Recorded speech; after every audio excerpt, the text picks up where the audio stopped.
Hello there, this is the Average Joe's Movie Club cast, and this is another episode of Movie Talk. I'm once again joined by Roden Feldman, and yeah, how are you doing this evening? For me, a little time gap. Yeah, for me it's pretty early in the morning, and I'm doing just fine. Nice. Yeah, I just got done with one of the best climaxes in blockbuster history, the end of Mission Impossible there with good old Tom Cruise. The look on the French guy's face whenever he's getting pulled down into the tunnel while he's driving the helicopter is just priceless. And gosh, it's just a thrill. And they throw in the theme song right at the right Uh, time. The movie flies by. Enjoy it yeah, every it's time. I wouldn't say it's my favorite. I think my favorite is the sixth one, Fallout. Okay. Uh, very excited for the next one. Really hope it's good. Yeah, Fallout was terrific, and yeah, Yeah, definitely the first one has a special place for me. Hit or miss throughout, but yeah, it's a good series overall.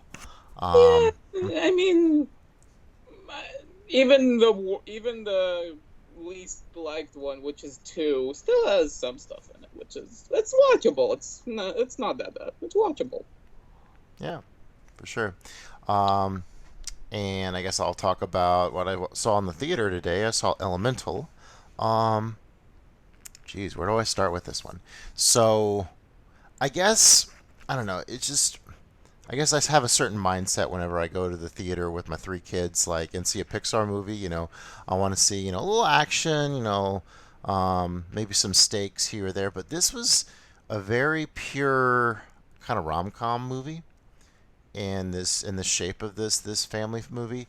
I mean, bar none, like Pixar, they up their game every single time. Like how these like flames and liquids look in this like environment and how they move around.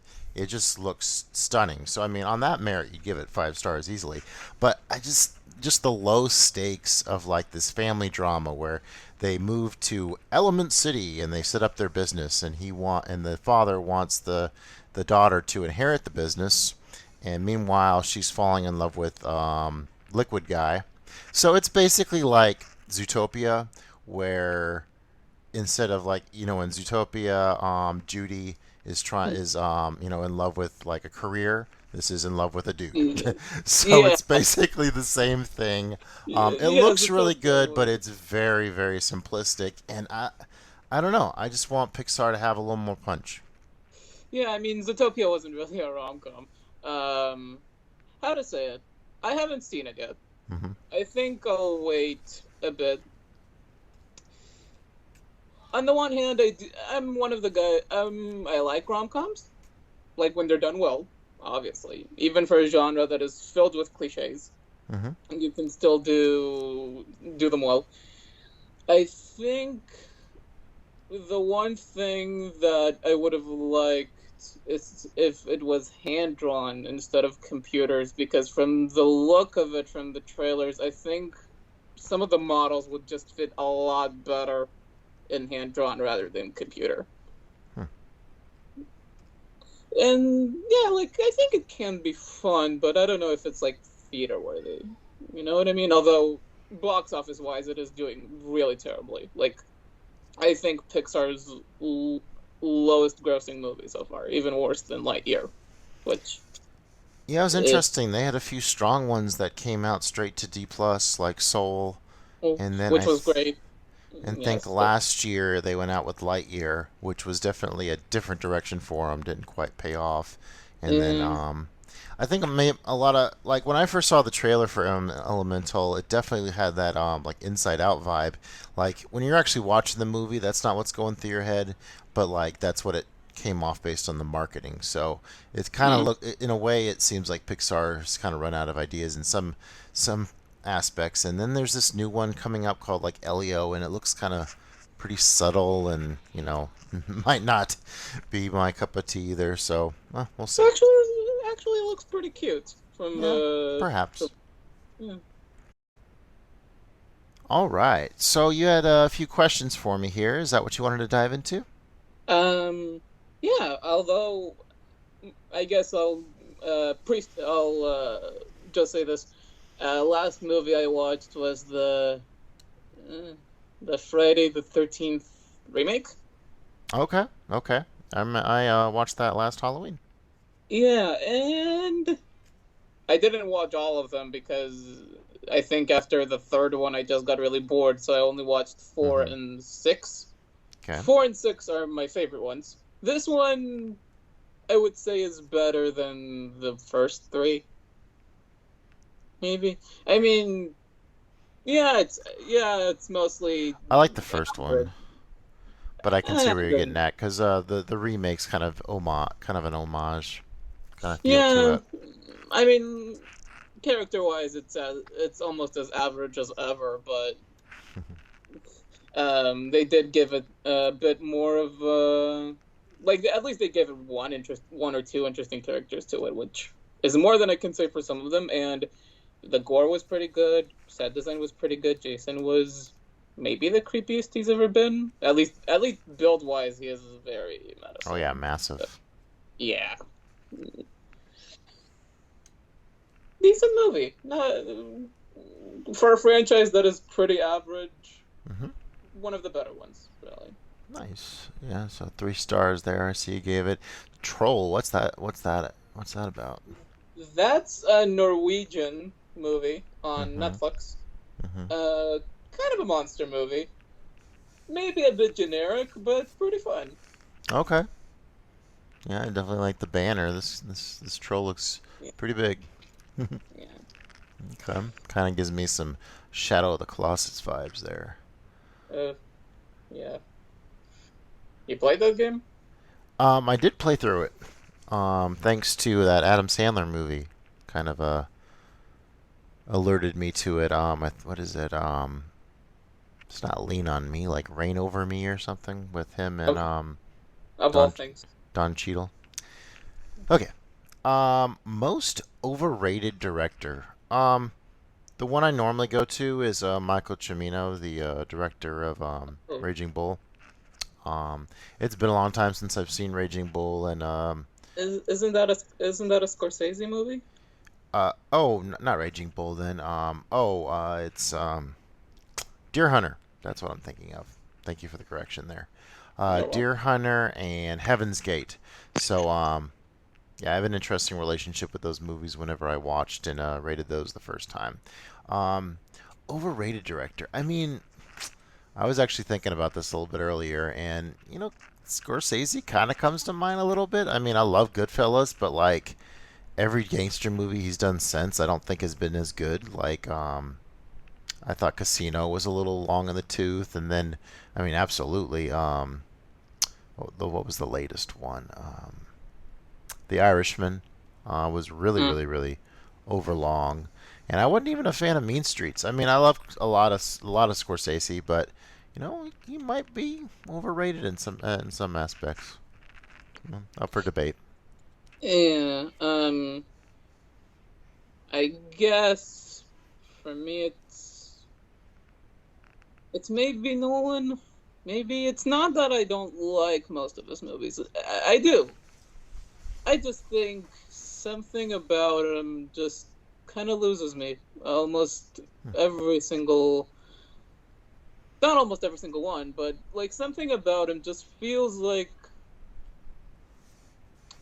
it's either like I think I said it last time was that like it's either a bit too gimmicky or like trying to be smarter than the audience. Hmm. And like I don't know, I feel like that sometimes that can backfire. Um, Tenet definitely didn't work for me. I definitely thought that was yeah, gimmicky. yeah. Oppenheimer. I actually have some interest in that. That actually looks like it can be good. Yeah, it seems like kind of a small scale drama, kind of shot big. So yeah, interesting to see what how he pulls that off. And the battle of the summer box office, that and Barbie on the same weekend. Yeah, Barbie will be an interesting. I'm not sure if I'll catch that on the big screen or not, but yeah, that'll be interesting to see how that Yeah, goes down. Very curious with Greta Gerwig at the helm there, but uh, it seems yeah, like every movie I see now has the doggone Barbie trailer in it. So I've seen like it advertises like, if you hate Barbie, this movie's for you. So Yeah, that one I don't that like specifically. It's like, huh? It's yeah. like I don't get the marketing for who came with that up with that line. It's just, Hmm. eh. How about you? An overhated? Oh, yeah, that's right. Christopher Yeah. Nolan. Okay. Mhm. Most overhated director. Hmm. Should we go for the George Lucas route here? Seems like a logical pick.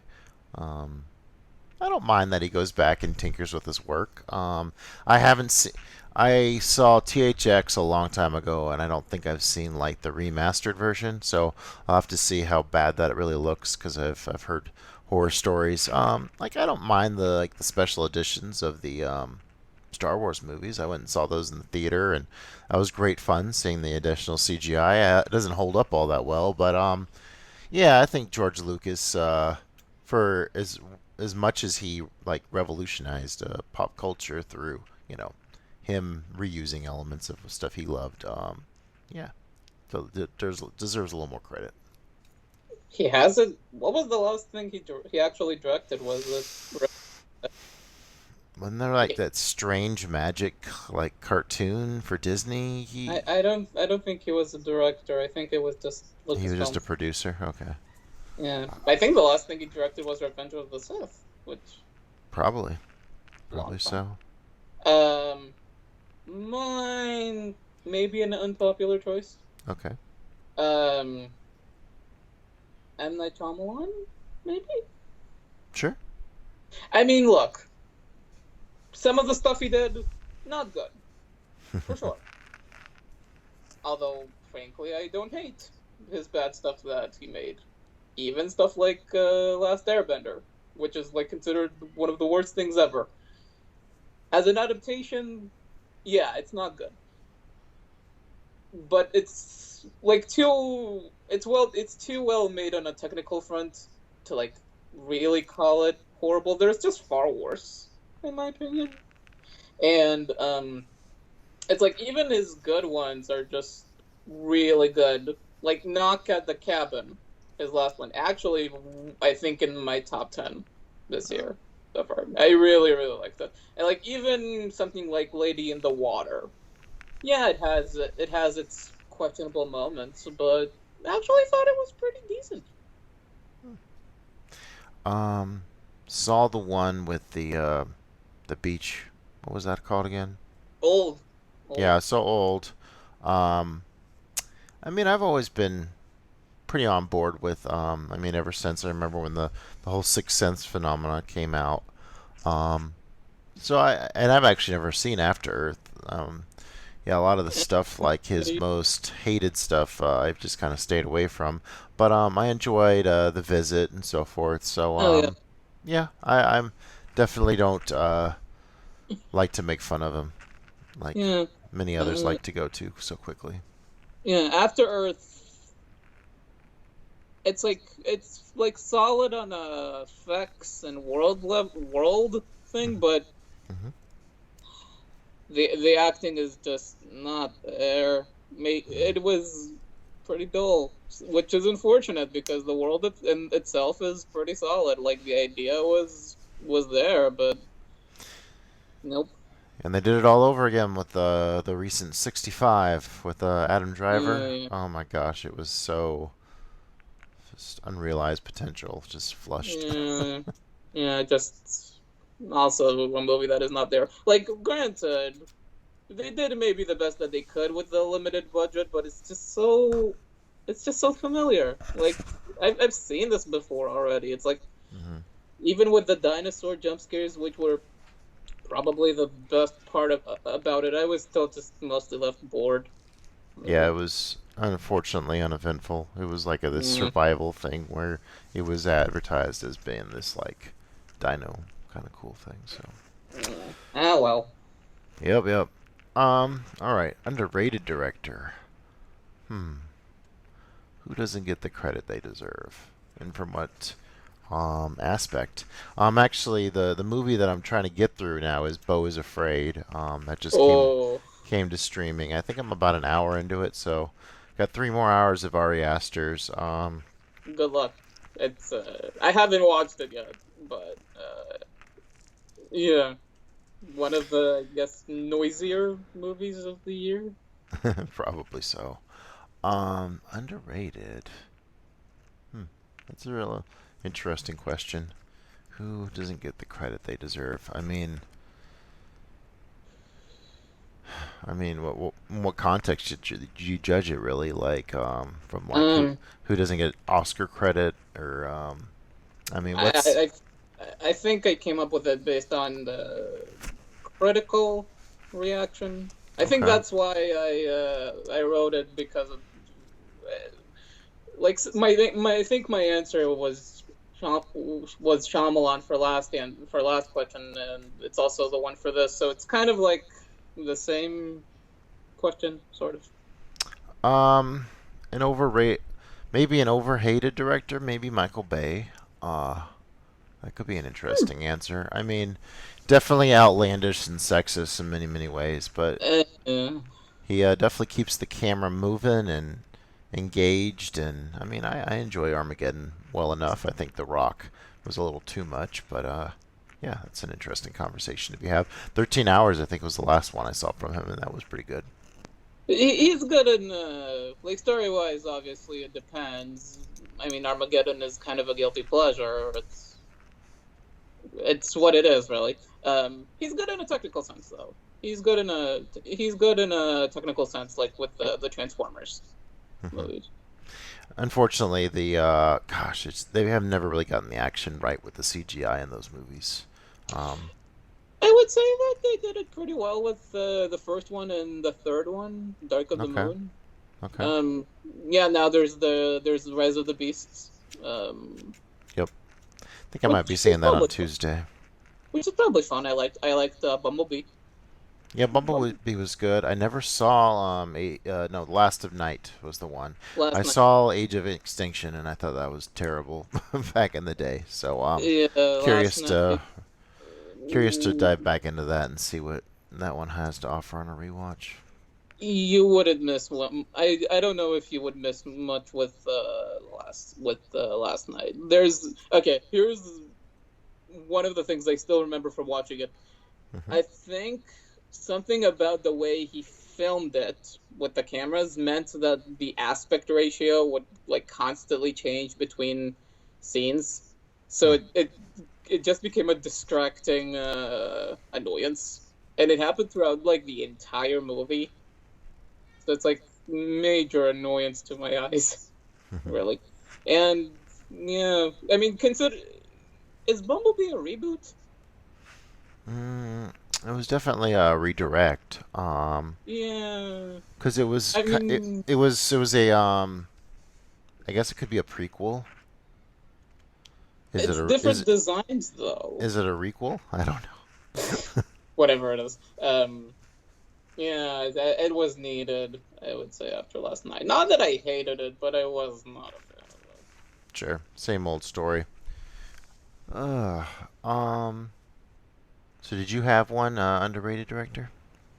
I think my answer would be Shyamalan again. Even his bad ones are just not that bad in my opinion. Okay. So most disappointing sequel. Oh, Two definitely come to mind the most. Crystal Skull.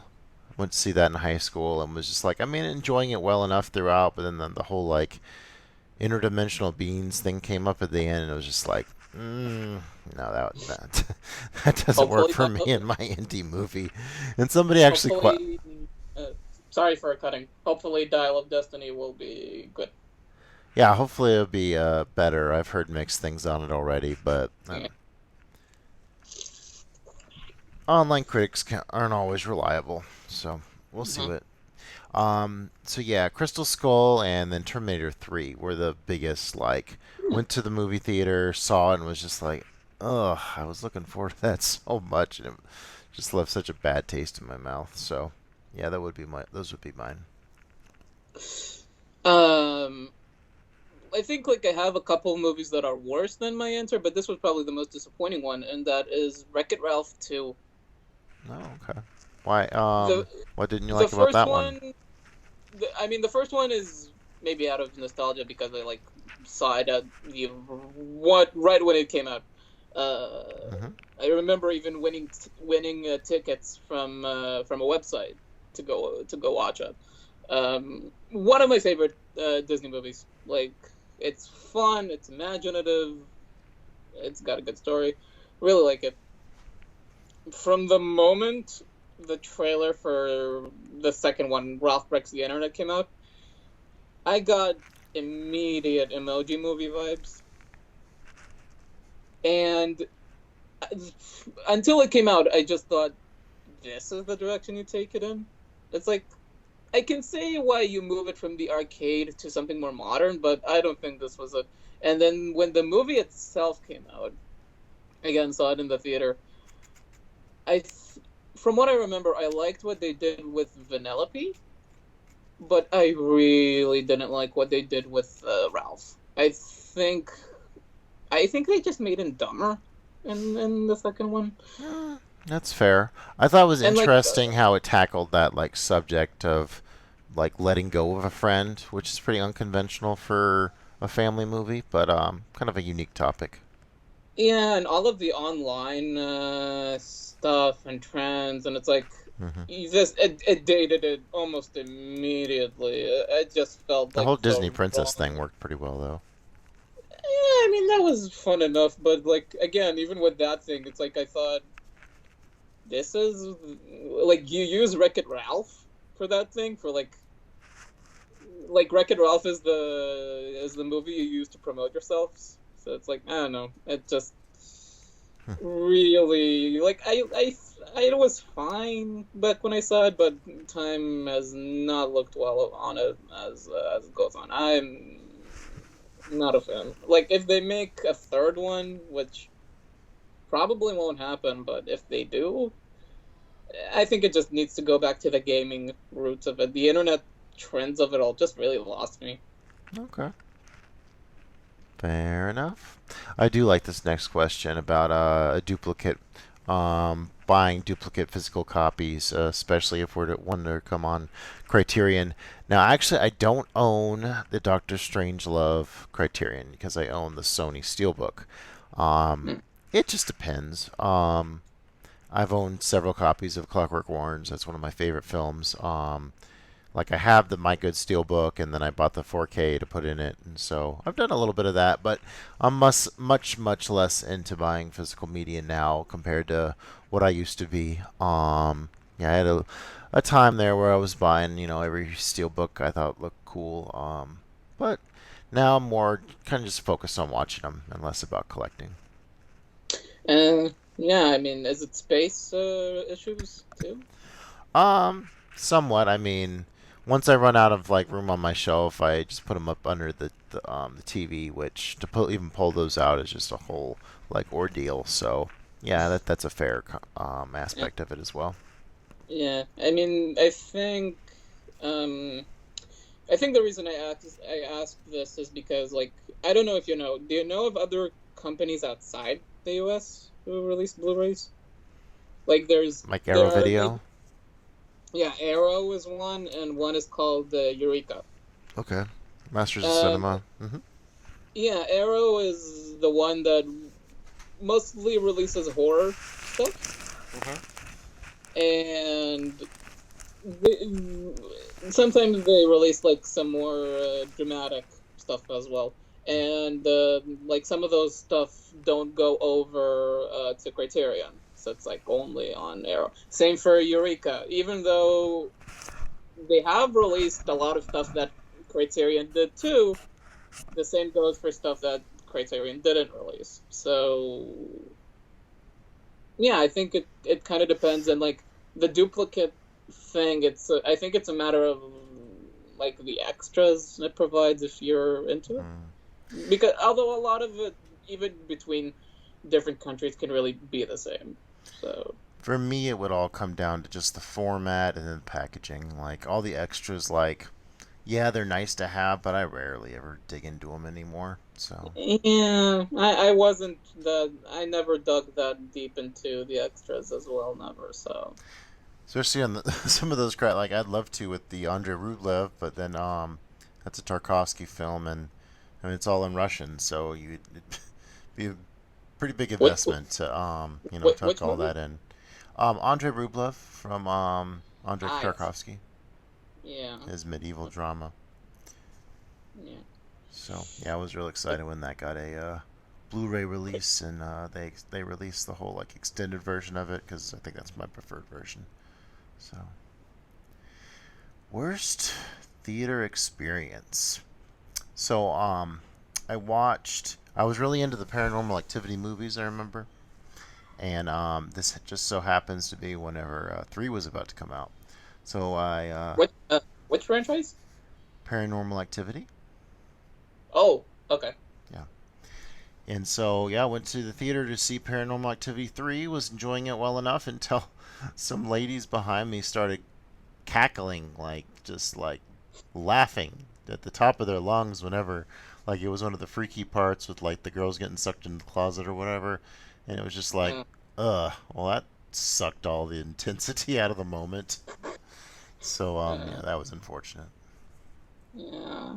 I think did I say it last time or not sure? I think my worst is still No Way Home, probably. Okay, hecklers for that.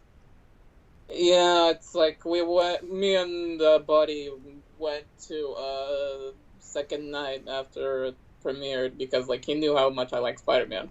And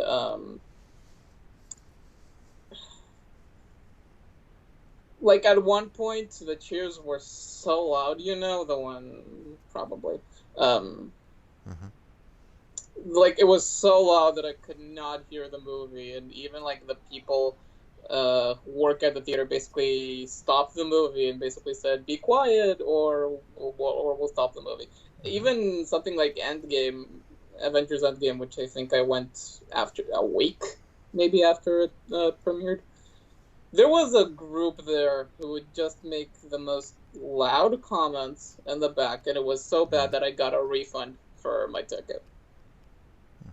Yeah, yeah, Sucks. This next indeed. question's pretty interesting. The most aggravating to watch: a bad comedy, a bad kids movie, or a bad horror? I have the most experience with bad kids movies.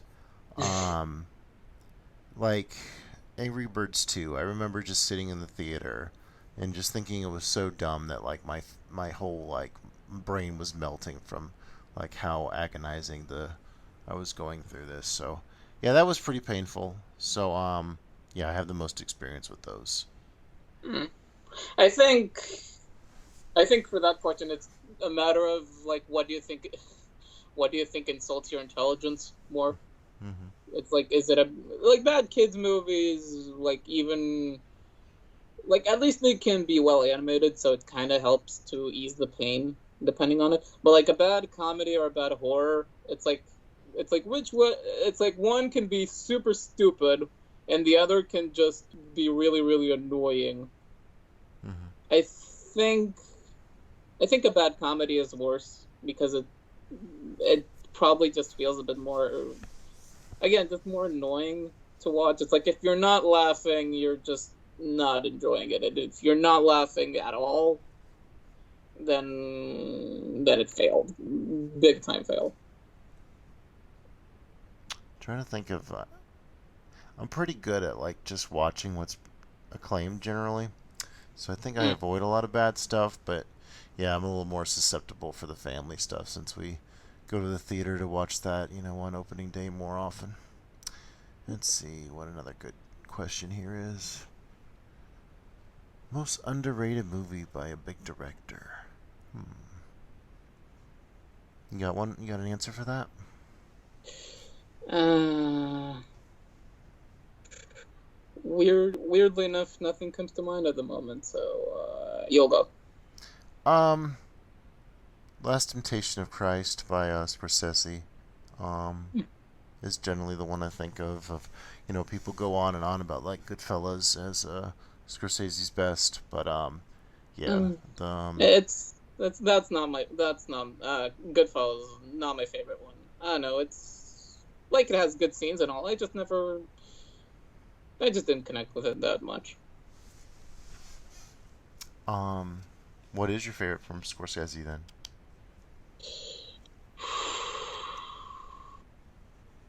Mm, I don't exactly remember my number one. That's fine. Hugo is one that I watched when it came out, and I had really good memories Okay. with that. I think that is actually one of his more. You know what? I'll go with that answer. It doesn't feel. It feels like not that it's been forgotten, but it does feel like one that gets a bit more ignored. Really, when you go over his filmography, Hmm. I don't know. It's like it's yeah, it's maybe an attempt at a family movie, but like there's a lot of charm to that movie. Saw it just the one time. Definitely kind of opened my eyes to what's it, John Milius or whatever. George, George, George. George Milius. Okay. Some of the early French filmmaking there. So definitely a little tribute to the roots of cinema, Scorsese Yeah. style. Fun, Um, this is an fun. interest. I'll go ahead. Oh, sorry. Fun fact. When I was in Paris, I we went to a film place, and one of the things we bought was a set of Méliès's works. There was a DVD set of his works, so it's a souvenir from Paris. Oh, very nice. Yeah. Cool. I like this is an interesting question. Do you think film scores matter? Absolutely. Mm, wait, I think I need to clarify. I Okay. didn't mean music. Music, obviously. I meant user scores online. Okay. Yeah. All right. And the reason why I asked it is you probably noticed an update they did to Letterboxd where they wanted to balance the weight of the reviews a little bit. So some stuff went up, a lot of stuff went down, like by 0.2 points, really. So, for example, with something that you liked, Quantumania, which I thankfully also enjoyed, even with its problems. That was like at a 2.6 last time I checked. Now it stands as a 2.4, which is like even like something like Thor: The Dark World stands at like a 2.2 now. Dark Phoenix is a 2.1, Mm-hmm. and it's like it's not that bad. So like I don't know, some of the new scores kind of just made stuff that at least I liked, stuff that were at least were like again stuff that I liked more than most. They just made stuff like that look even worse than they did by giving these lower scores. Um, I'd be in the camp of yeah, I don't really care about scores whatsoever. Yeah. Um, what what recently? Oh, the Flash got a real bad Metascore or something. I'm like, you care less what the Metascore says. Usually, I don't even care. Like, and it's so subjective. Like, you go online and you listen to one person's opinion, and, they'll pan it, and you go and watch it, and you like it. So, it's really Yeah. I really see the value in film criticism as like maybe guiding opinions and giving some context, but I mean everyone's gonna judge them to themselves, and yeah, it's a very personal thing. Yeah, I mean that update kind of made me think. Well, now, really, your own opinion is the only one that really matters. But like on the other hand, I kind of thought it's a matter of like now, like people who really go a lot by those scores are like not gonna check stuff out because of the low score, even though it's not that bad. Hmm. So it's like a matter of that, I would say. But like, yeah, I would say only your own opinion really matters. Like, yeah, film critics can obviously help to say if a movie is bad or not, but like even some bad stuff have their own merits. So it's like it's really just a matter of like watch it for yourself. Is this year underwhelming for movies? It seems pretty typical so far. It's kind of interesting that we're Mm, getting a Wes Anderson movie during the summer, and it's actually for wide release. I could actually go, if I could find a babysitter, go to the multiplex and go see, what is it, Asteroid City? So, yeah. Um, I think I came up with it because, like, I have how many new releases have you watched? Not a lot, maybe. let me see. I got a handful. I can tell you my ratings here. That Uh-huh. list, love lists. Okay, and just updated my Pixar list too. Actually, my favorite of the year is Spider Verse. Yeah, that is amazing. That is amazing. Although I have seen some articles now about, well, a lot of the talk from the animators about how really, really tough working conditions when working on it, which is Hmm. really unfortunate. Oh, that's too bad. Yeah. Quantumania, which I didn't catch in theaters, I caught on D plus. Enjoyed that. Flash caught in theaters. Air caught on Prime. Mario caught in theaters. Creed caught in streaming. Dungeons and Dragons got in theater. Cocaine Bear streaming. Shazam streaming. Guardians Mm. theater. Elemental theater, and 65. Unfortunately, the theater. So That would you say is your worst of the year? yeah, I was so excited to take my middle son. Such a big Jurassic Park fan. Oh, Um, and he dug it, but I was just like, oh, this is so cliche and dull, and oh my god, it's over already. What a waste of time. yeah. Did he like Dominion? If it's okay to ask. Um, I don't know if he liked it personally. Like I was hating on it big time, so I think he just kind of either he didn't like it or he just was like kind of going with my opinion. Mm. He's a big fan of Fallen Kingdom, which I don't mind as much as most folks do. So Uh, so we I don't know. bonded a little bit over that one. I remember watching that one in the theater on the same day as Incredibles 2, which is another Oh, mildly disappointing sequel for me. But yeah, no, Jurassic World, Fallen Kingdom, Jurassic World 2. Like the first act of that movie was pretty good. The longer it went on, it just lost me more and more in the ending. Um, I'm sorry. One of the dumbest contrivances I've seen in a oh, big the movie. since the little girl's a clone, she unleashed the Yeah, dinos on humanity.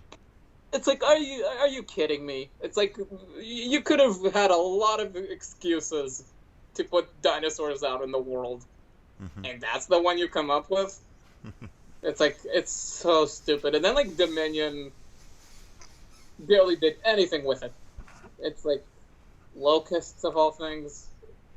It's like you had the potential right there to make Hmm. such a good movie about like dinosaurs ruling the world again. How is that not a cool idea? And you did locusts for whatever reason. Even though I Yeah, think that was a total it's bait and switch. That was although I unfortunate. think it's the one I enjoyed the most after the second one.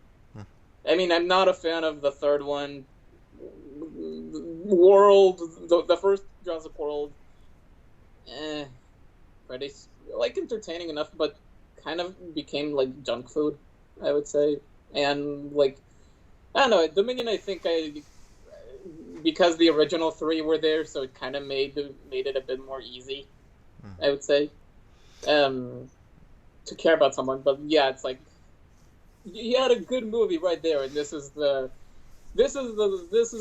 way you did it. So it's like really don't understand what happened there.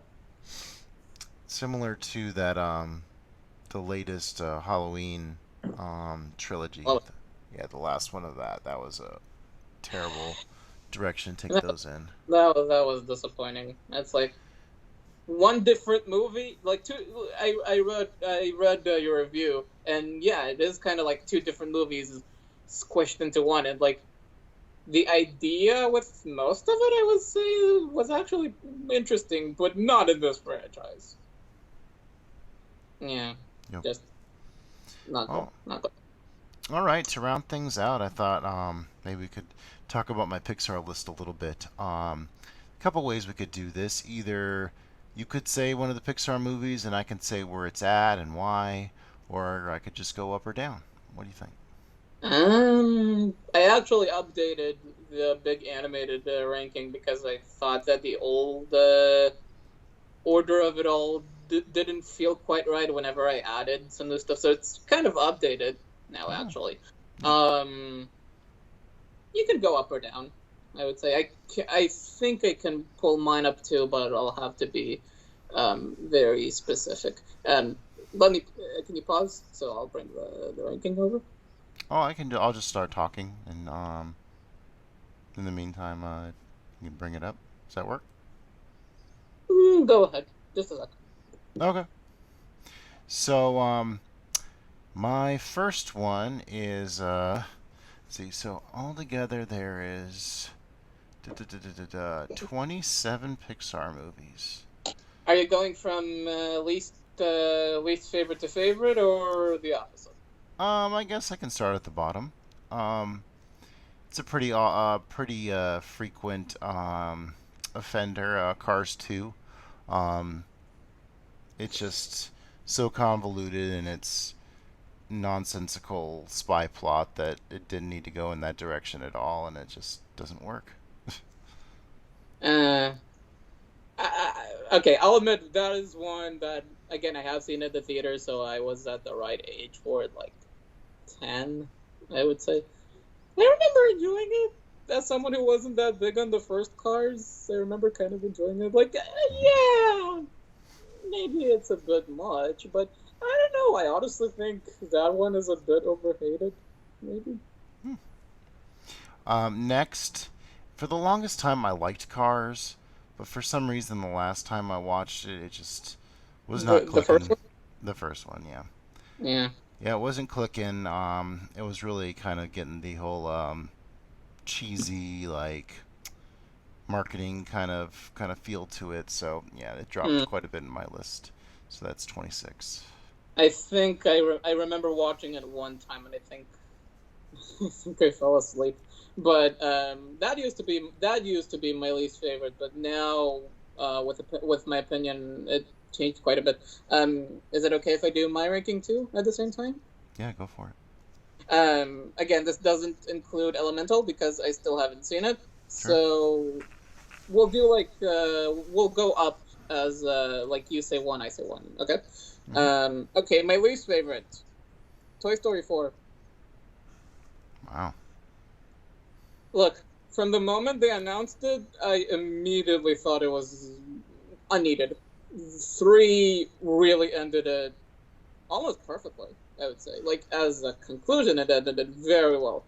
So the idea of another one, it's like, and then like when we saw it, like me and my mom when we saw it, how to say it? Besides good animation, which is an obvious standard, the beginning of it was good. I like the beginning of it, and the ending was probably very mature. I would say for Pixar, like the way that it ended, but everything in the middle just felt like another kids movie. Like, yeah, it was mildly entertaining, but this felt really unnecessary. Like, Hmm. I don't know. I do not care for it. And now they're making a fifth one. Yeah. Yeah, of course. And unneeded, really. It's like it's surprising that they're going back to it after what happened with Lightyear. Okay, that is my 26. My 25 is The Good Dinosaur. Okay. Um, Again, haven't watched it in years. I think I remember it was decent enough, but again, a bit too kiddie. Maybe I think weirdly enough, one of the comments that my mom said when we saw it is that it's similar to Lion King in the way of plot structure. I don't know. It's Mm, been a very long time since we watched it, so some similarities there. So yeah. my 25 is Bug's Life since I was an ants guy. Oh um, yeah. yeah, I didn't come to Bug's Life until much later, and I don't know. I'm not really into the characters. I'm not really into the animation style, and yeah, Bugs Life just doesn't really do much anything for me. 24 for me is Incredibles 2. Okay, very well. Um, Again, kind of like Wreck-It Ralph 2, better than Wreck-It Ralph 2. But the thing is, like, I actually went back sometime after the watching the second one to rewatch the first one because it has been years since I watched the first one and then the second. First one was really good, like really, really fun movie. Second one, how to say it? It was fun enough, like good action, and Jack was fun, but the villain, major downgrade. Major, like it's so predictable. It's just you can see it from a mile away who the villain is. I don't know. I feel like they kind of dropped the ball with the plot for it. I hope if they eventually make a third one, it'll be much better. Yeah, get there with mine. Get there. My 24 is a Wally. Uh, I one think of the so. liked ones. Yeah, so with Wally, the last time I watched it, I felt the film was a very kind of cynical look at like humanity and Mm. like it's like tree hugger message is kind of it's just it was very heavy handed for me at the time and be, because of that it just was like oh I just do not want this lecture all of a sudden with my this Goofy Kids movie. um, I can't recall if I was charmed by the beginning or if it was kind of a slog, but I'm willing to give it another shot. But Wally definitely was one Uh, of the not highly ranked for me last time I checked it out. for the longest time, I swear, out of all of the Pixar movies, that is the one that I forget.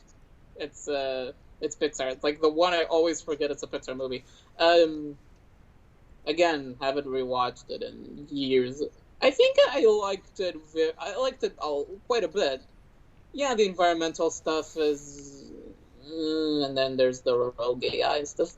But no, it was very well animated for the time. I mean, it just got a Criterion release.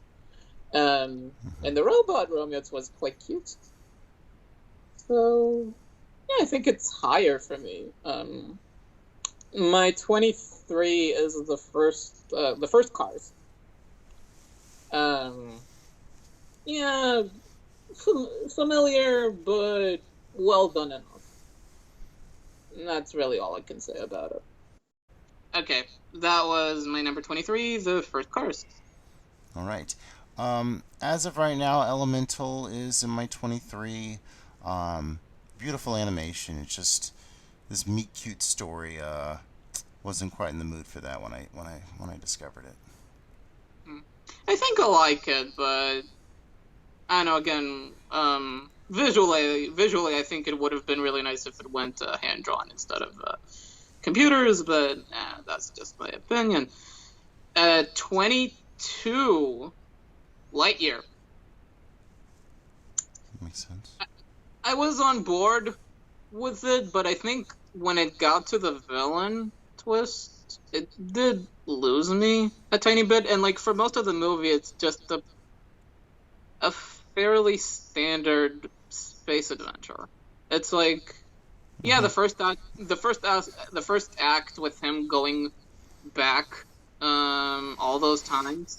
That was, I would say, the best part of the movie, like thematically as well. But like after that, it just became a very standard space adventure, Which which which could be good for families, but yeah, for more experienced movie watchers, it's becoming a little more old hat.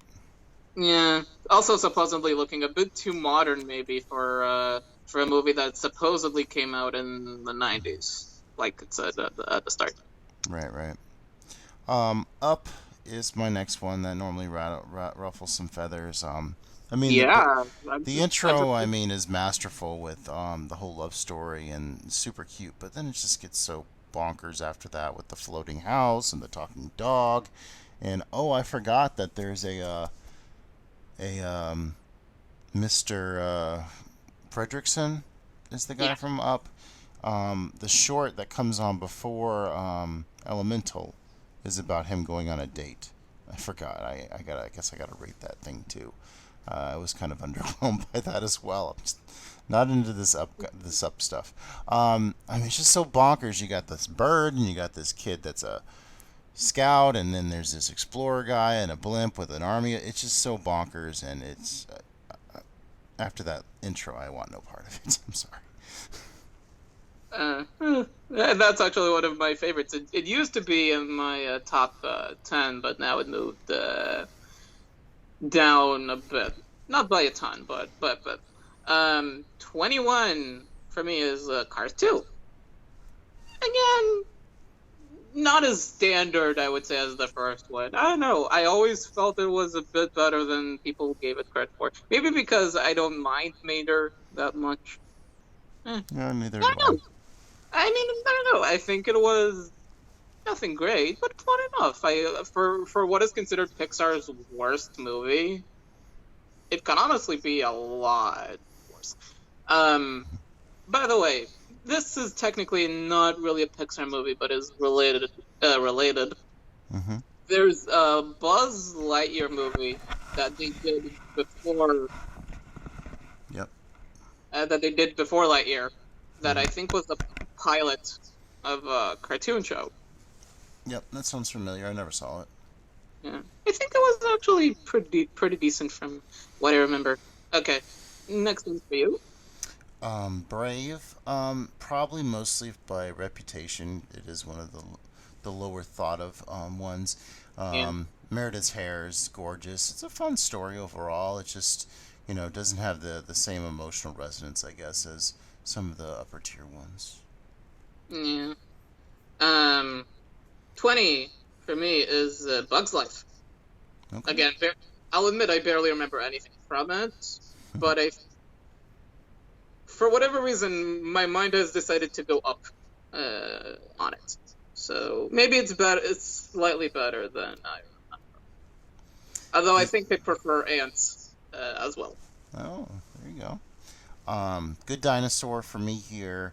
I enjoy remember enjoying the photorealistic animation. Although they had real wasted potential with the intro where they're talking about like what happens if the asteroid missed and it's just the dinosaurs learn to become farmers. It's the premise is kind of funny, but overall like getting these kind of neat characters in this real vibrant setting that's very kind of realistic. It had a lot of heart to it, so I enjoyed the Good Dinosaur well enough.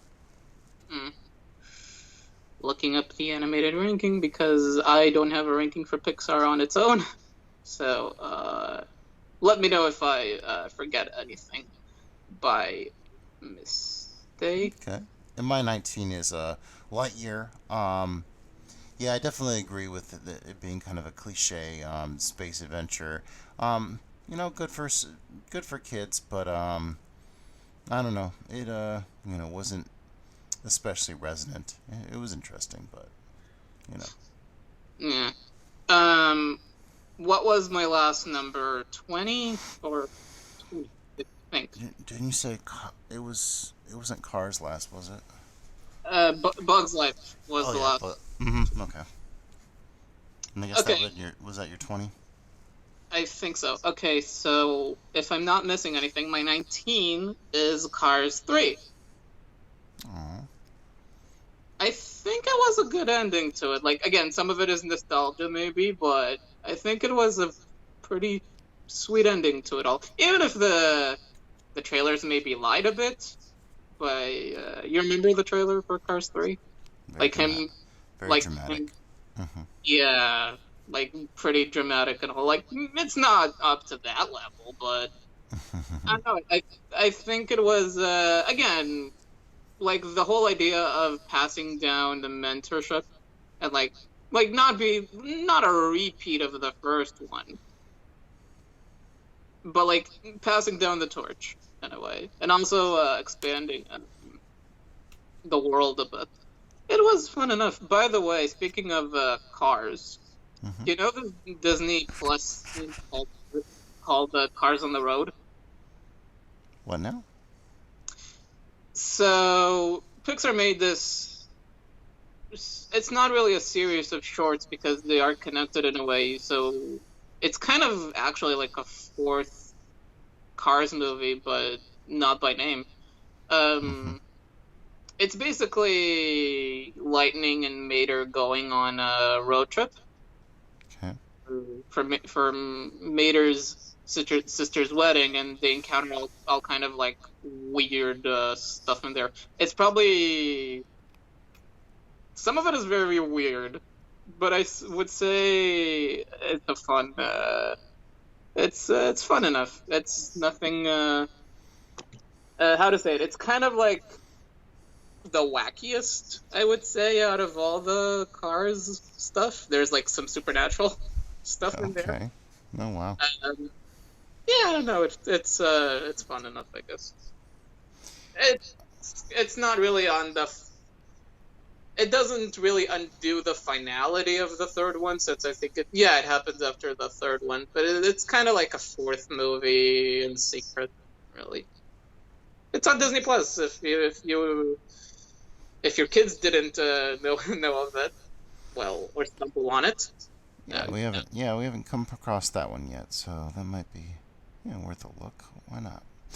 Monsters Inc. This seems like it might be rated a little low, but I guess it is kind of early. Pixar animation might be dragging it down a little bit. It did take them a long, long time to get humans to look decent. But overall, real cute story about the boogeyman becoming your best friend, and yeah. yeah, that's again, I think one that grew on me if I remember watching it. 18, Brave. Again, another one that I do feel is overhated, I would say, because like it's not up to the like it's probably what the thing that people don't think of Pixar when wasn't there a thing of like people thought that Brave was felt more like Disney and Wreck-It Ralph felt more like Pixar. Um, but yeah, I don't know. I think they could have developed the world itself better, but the story was still pretty good, and the supernatural stuff was pretty interesting. It's probably their most fantasy heavy movie, maybe. Eh. Well, onward. Oh yeah, Onward, which we'll get to later. Yeah. Finding Dory's next. Good message about that disability. Good Mm. characters. Ellen does great as that character, and yeah, it's a fun little continuation of the story there. Mm. I think at the time I actually I wasn't big into Finding Nemo, so I Hmm. think at before I updated the ranking, I actually liked Finding Dory more. But I think that kind of changed again. But we'll get to that one very soon. Next one, 17, maybe, I think. Yes. Monsters University. Okay. Uh, again, maybe kind of a typical college movie, but for kids. Yeah. But I still think that the ideas of like how how Monsters Incorporated finally came to be with like the fear elements. I just remember the thing from the ending, really, I think, from most of it. Hmm. And that was interesting, and like the whole relationship between Mike and Solly was quite good. I don't know. I think it's one of their more underrated movie. I would say. There's also Monsters at Work, which is the Disney Plus Yeah, I never got into that one. Um, series, I guess. I think. Next one for me, Toy Story 2. I Hmm. don't know, I'm just not into the whole plot of, Woody getting kidnapped in that one. Um, Definitely has some charming moments. I remember seeing that in the movie theater with my first girlfriend way back in high school or whatever. Yeah, so a little nostalgia there, but, I mean, again, it wasn't the first one. The animation was a little rough, but still, kind of groundbreaking for the time. Toy Story 2 is what it is. Yeah. Um,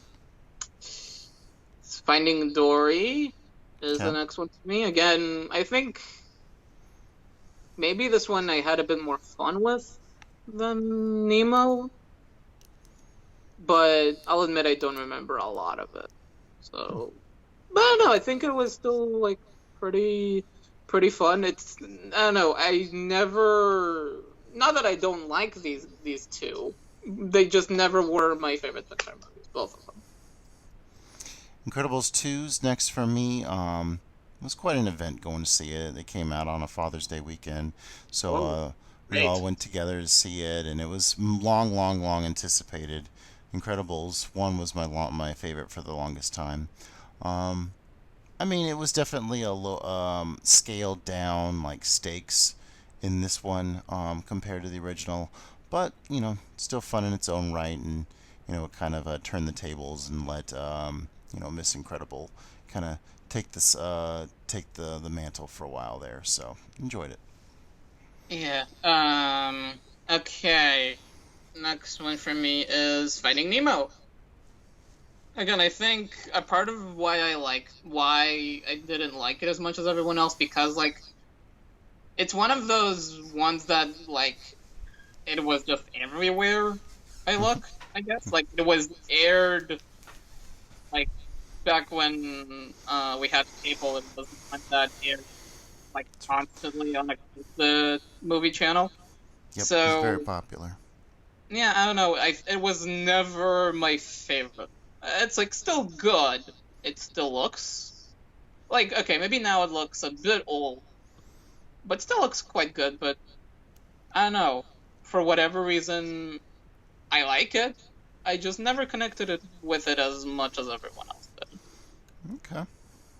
All right. Well, I'm kind of beat. Been a long, long day for me, but it's been a blast talking movies with you. So let's save the top um, Okay. 14 or so for next time. How's that sound? Um. Yeah. Why not? I mean, if you want to, we can just speed run it. I guess. Okay, that works for me as well. So yeah, Okay. Let's yeah, we'll let's keep just do it it. a few seconds per one. So Wait. all right, go ahead with 14. Uh, 14. Nemo was my 15, I guess. 14. Inside Out. Okay. Uh, Not my favorite. Maybe a bit too childish, but also very imaginative. But I think a part of me would have liked this idea more if it was an adult brain instead of a child. Like it Okay. has a bit more interesting parts to it if it was an adult. Okay. Turning Red for me, also kind of like a personal family drama kind of thing, but much bigger stakes. It had the whole like kaiju red panda thing, which was pretty interesting lore, very specific lore to have in an American animated flick. But yeah, that's what kind of made it unique and gave it some good flavor to it too. So Turning Red, kind of mid pack for me. Yeah, that was first 20 minutes. Sorry, first 10 minutes. A bit rough to get to. Um, but yeah, actually, that is my next one as well. If Oh, nice. uh, yeah, I really really liked it. How it was like how it had some more anime inspirations as well with some of the art style. I recall that. Really, yeah. And by the way, just a tiny thing about it before we continue. I remember a lot of comments saying like how it was like unrelatable, like you couldn't relate to it. And I'm like, come on. It's No, like, it was yeah, a specific experience, but I think people get way, way too caught up in like what's specifically relatable to you. I'm like, she's a human. That's somewhat relatable. Come on, reach for some straws. that's like I know it depends on the person and all, but like Hmm. a lot of it was still felt like pretty universal, at least in my opinion. I And thought so. yeah, next. Monsters University. So I was first acquainted to this film whenever I was like driving my kids around. They were like watching it in the back seat with the DVD player, and I heard like the drum lines and stuff. And oh, I'm big into marching bands, so was really enjoying hearing all that. And I was like, oh, I'll give that movie a look, and it was very very relatable to the college experience I had. So yeah, I have a very soft spot for Monsters U in my deep down in my cold heart. So yeah, I like that one more than most people. Monsters Inc. is next one. Yeah, maybe dated a bit today by the animation, Hmm. uh, but like the general idea is pretty creative. I would say the idea of an actual corporation using monsters to scare children and then like using it as the power source. That's a pretty neat idea. Yeah. Onwards, my next one. Saw this right before. Well, yeah. I mean, everyone would have saw this right before COVID. Actually saw this at a drive-in theater. Um, yeah. The it really got me in the end. Not a big D&D guy, but and appreciated the fantastical elements of it, and yeah, overall a really good brother story. With the mom really showing out that at the end too. So yeah, Onward was very sweet. Um, General comment about Onward and the D&D. I watched Dungeons and Dragons with a buddy of mine who plays it from time to time, so he helped me a lot with explaining the world and Mm-hmm. such. Very, very helpful, I would say. Otherwise, I think I would have enjoyed it less. Oh, okay. Like, it's a fun movie, but it's like such a massive world to contain in one movie. Next one for me is Wall-E. Again, I think I said before, environmental, maybe a bit preachy, but it's very well animated. Kind of has a classic feel to it now that I think about it. Like, yeah, it's in the future and all, but it definitely has like a classic vibe to it. Mm-hmm. Uh, Has that old radio sound going on during the quiet moments. yeah, and the romance was very very cute. Um, yeah, the one I forget is Pixar the most, but still a good time, I would say. I would say Uh, also an early case for how realistic animation can be with like the look of the planet itself. okay. Luca's next for me. Really enjoyed that story.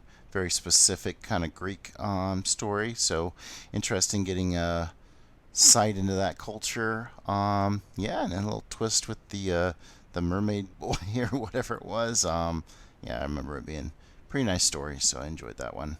I'm a big cyclist myself, so that was cool. Onward is the last movie that I watched before theaters got shut down. Um, Yep. yeah, I like fantasy stuff in general, so it really appealed to me on that level. But like as a story, it just felt very like um personal, and I don't feel like you get a lot of. Well, I don't know if you get a lot of movies about brotherly love. Like maybe you get some stuff about family love and like even sisterly love with Frozen or stuff like or stuff like that. But like with brotherly love, I don't feel like you get a lot. So that was very nice. All right, top 10. So my 10th is Toy Story. It's where it all started. In rewatching it, I really admired like the walls are kind of beat up looking, like it would be like this little kid house. So appreciate little nuances like that, and it's amazing to hear how much the story changed between the initial like concept and what they ended up on screen. But what they ended up on screen with was quite iconic. So Toy Story. Um, Next one, either number 11 or 12. Toy Story 2. Again, was never. I think it was out of the original three, always my least favorite. It does feel weirdly enough that there was some animation, if not problems, but like technically not the best. But I don't know. Again, it went up, I think, in my general ranking. So I remember like maybe it's better than I thought it was. I mean, the whole story with Jesse is pretty touching, actually. Although villain wise, I think it's not the best. Yeah. My next one is Nemo. Took a while for this one to grow on me, but man, the last time I watched it, the whole father son like emotional roller coaster you go on between their separation, man, really got me in the feels. So Yeah. props to Nemo for making that connection. I feel like that's one that maybe parents prefer more than kids. Yeah, Maybe I can see relatives. that for sure. Next one for me is maybe top. I don't care. I lost track of the numbers. Next one for me is Luca. Uh, Okay. it's very. I don't know. Like I like how simple it is. It's very how like it said in anime, very like slice of life. Okay. And like yeah, the main bully was a bit mediocre, but like hmm the general friendship story was just really really sweet. Really sweet movie. The next one for me, Toy Story 4. Really enjoyed the enhanced animation of it. Interesting new story as they go out with Bonnie. I've always been kind of a fan of like the short films they've done with Bonnie. So to see that into a full length one, and then at the very end, yeah, Woody taking his leave and going off into the sunset and doing his own thing kind of worked for me after I thought about it a little bit longer. I think I was more in your boat to begin with, but over time, or at least on a second watch, I was quite smitten with it.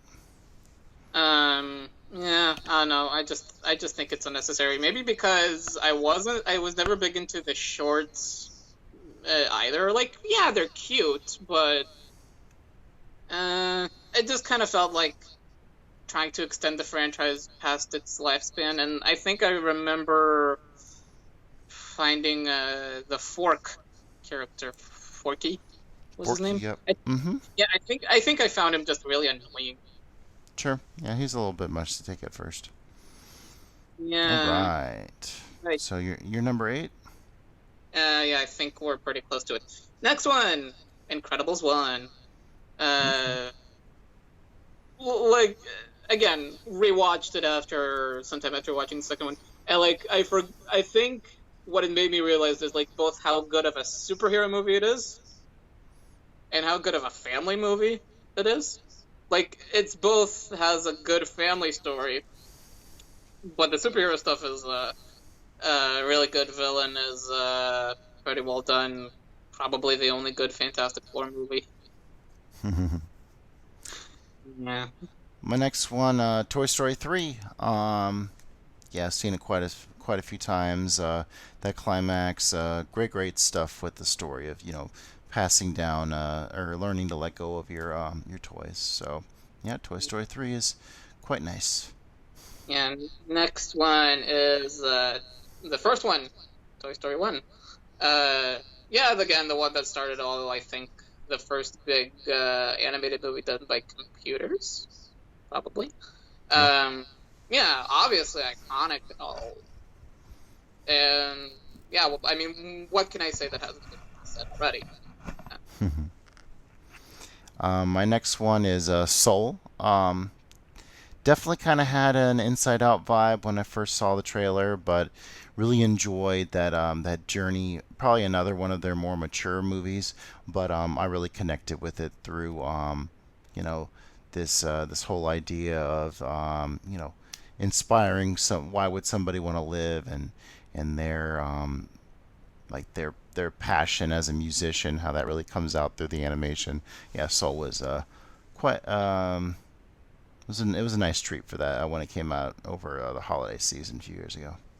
Yeah, I wish it got a theatrical release. It actually got a theatrical release here, but I already watched it online. So same goes for Luca and Turning Red. Number 5, Coco. Uh, again, one of the prettiest Pixar movies ever, maybe, and very touching family story. Very well done on that. Yeah, Coco's I'm right there with you. Great music, fantastic animation, cute story, very vibrant in every way. Really does a great job of really saluting the Mexican culture. So, Uh, your next one. number four is Cars 3. A Really? lot of people are, really surprised by this, but this is like your Days of Thunder story, really done right, really done well for kids, and I love those kind of sports movies, and it like at first it feels like I'm not going to be on board because it's like the annoying trainer and the stubborn like athlete or whatever. And I mean, we've seen this over and over again, but just that transition of like her taking the reins and him like learning to get over his ego, it works. It's worked great for me every time I've watched it, and it's Yeah. always been 5 stars. Yeah, I would say it's definitely one of the more underrated ones. Although, from what I remember, Mater was barely in it. I think from probably because people didn't like him in two. Mm. But yeah, I don't know. I feel like maybe he should have been a bit more in like the pivotal scenes because he is such a major character. Eh. My number three is Up. Again, intro, masterful stuff, really. Uh, it never made me cry, but it is just heartbreaking, really. And then the rest of the movie, I don't know, it's just a very, very fun adventure. Like, also again, an homage to maybe like older, um, adventure movies with like him at the in the intro, like seeing Mm-hmm. an adventure movie on the big screen, and then like finding out your childhood hero is also the main villain of the movie. Yeah. But Mm-hmm. yeah, like a flying house tied up to a ton of balloons. I mean, where do you see that? Mm-hmm. Uh, yeah, I don't know. It's one of the ones for sure. Next for me is Inside Out. Man, this thing is a roller coaster of emotions. I mean, just that Literally. soft, yeah, there you go. Soft piano music from the very opening through like just recapturing all those experiences and memories. It's just what a ride Inside Out is. It's a good show. And my number two is Toy Story 3. Okay. Again, one of the cases I would say of like almost the perfect conclusions to franchise. If only it stopped there because it really felt like the perfect stopping point, but oh well. I think it was the smart move to age up Andy to like yeah, it's been like over a decade since the second one, but I think it was a very smart move to like age Andy up because the audience also got older. So it was a very smart move, and then like the ending uh, just really such good stuff. And the minor. Okay, I don't know if to call it spoilers to those who haven't seen it, but the furnace scene as a child back then, that was wow. Like the drama on that scene, wow. Okay. Number two for me is Incredibles. I remember taking my nephew to it in the big seeing it on at theater, and just like the combination of it being this like superhero movie, but mixed with kind of this James Bond feel, with like the espionage, and it had a great feel to it. Action packed, just delivered every moment, and Incredibles, what a crowd pleaser. Yeah. The idea also of what was it making superheroes illegal because of all the damage. Yeah, good concept. Like it's Right, like Bert? no other superhero movie has really addressed it. So yeah. And my number one is Soul. I think I just love how mature it is. Like it's probably one of the I think the only Pixar movie that can really appeal to adults more than kids. Um, the afterlife they presented in that movie was just again wow. really like it's such a unique idea to it. Um, yeah, like the whole like it's probably the most philosophy heavy, but it's one of the reasons why it's so interesting to me. It's like dealing with life and death this heavily in a kids movie. And Yeah. again, I would say it's more for adults. Yeah, that's their most mature work. And yeah, so far my favorite, even in my top five. So you didn't say my number one, so Yeah. I'll let you place that momentarily. Yeah, Ratatouille. Um, Oh my God, I skipped over Ratatouille. I skipped over it. Do you mind? so Do you mind if I go for it. Yeah, I'm sorry, I forgot about it. Ratatouille is my number three. Uh, Uh, again, one of those that has always been on. Back when we had Cable One, that we always had um, airing on that channel, aired a lot, and mm-hmm. but yeah, like the idea of like aiming for passion and creativity is one of my absolute favorites as well, for sure. Between like, I mean, obviously this scene at the end with the nostalgia with Ego like getting sucked into why he even began liking food in the first place is such a touching reminder of like why we think us as film talkers talk about movies, and it was really neat to see a critic take an aim at it with such an emotional level. Yeah. The whole the art of the artist getting captured, like the imagination, the creation process, the score, chef's kiss once again. Yeah, again, pun intended because of Oh, of the chef he imagines. Again, like it's very like again the idea of relating to it as a as an artist too. all right, Ronan. You had mentioned off the top. It seems late for me. It definitely isn't late for me now. It's almost two. But it's been great talking movies with you. So we'll keep in touch, and I'll get this posted soon. Hope everyone enjoyed listening. Have a good time, everybody. All right, take care, dude.